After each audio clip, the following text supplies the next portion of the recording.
Ya, Assalamualaikum warahmatullahi wabarakatuh. Kami di sini Waalaikumsalam warahmatullahi wabarakatuh. kami di sini dari kelompok audit lingkungan akan mempresentasikan hasil kerja kelompok kami yang beranggotakan Melida Nurfadila, Ages Bella Destania, Ahmad Fauzan, Karista Dayanti, dan saya sendiri Evelyn Rosalia. Selanjutnya ada audit lingkungan.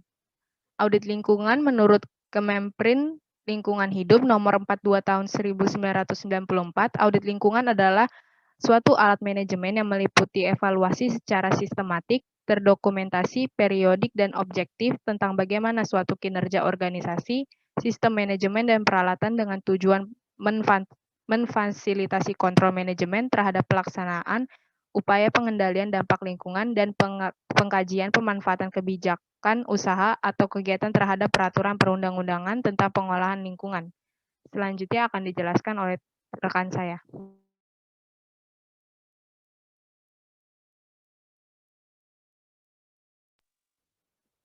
Di sini audit lingkungan yang pertama ada tujuan. Tujuan dari audit lingkungan itu untuk menentukan bagaimana halnya dengan mengidentifikasi seluruh sumber nyata dan potensial yang menyebabkan atau bisa menghasilkan masalah lingkungan. Jika dilakukan secara memadai, audit lingkungan akan menjawab berbagai fungsi, yaitu untuk mengkaji potensial terhadap atau efek dari suatu pemaparan, mengkaji risiko dan potensi masalah, merekomendasikan tindakan di masa mendatang.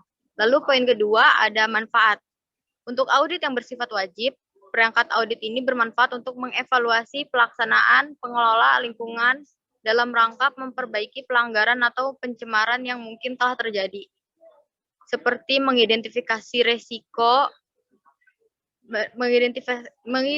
risiko lingkungan menjadi dasar bagi pelaksanaan kebijakan pengelolaan lingkungan atau upaya penyempurnaan rencana yang ada. Lalu ada membuktikan pelaksanaan pengelolaan lingkungan apabila dibutuhkan dalam proses pengauditan. Selanjutnya akan dijelaskan oleh rekan saya yang lain. Terima kasih. Ya, untuk poin ketiga dari sasaran.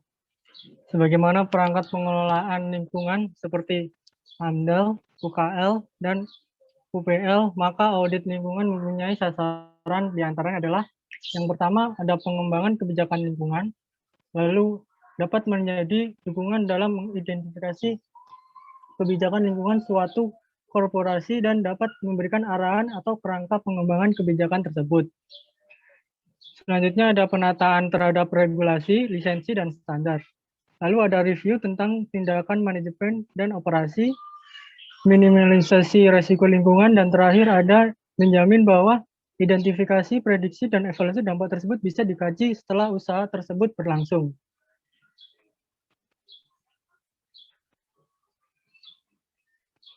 Lalu selanjutnya akan dilanjutkan oleh rekan saya. Nah, audit lingkungan. Audit lingkungan ini terdapat fungsinya. Nah, yang pertama ini upaya peningkatan penataan suatu usaha atau kegiatan terhadap peratusan per UU lingkungan, seperti standar emisi udara, limbah cair, penanganan limbah, dan standar operasinya.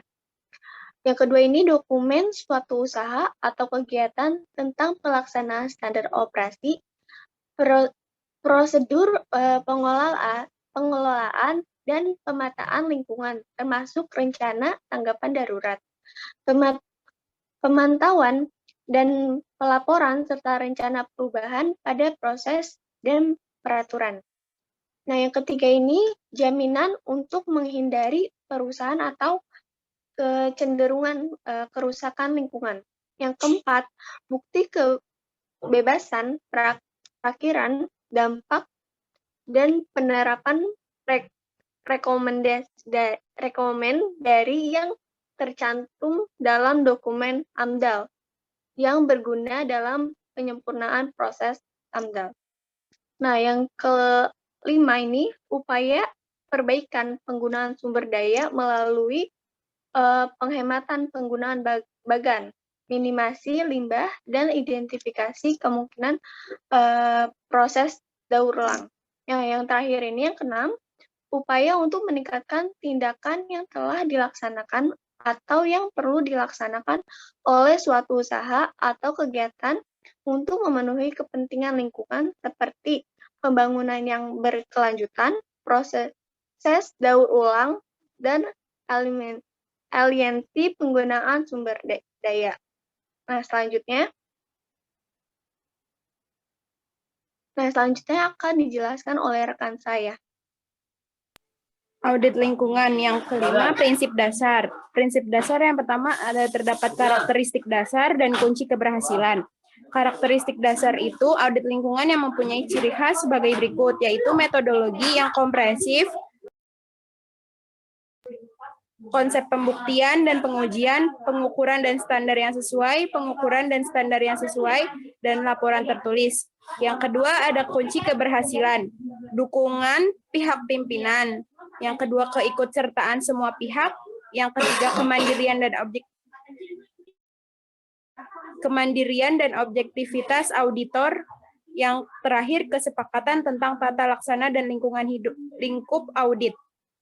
Sekian presentasi dari kelompok kami. Ada yang ingin bertanya? Oke.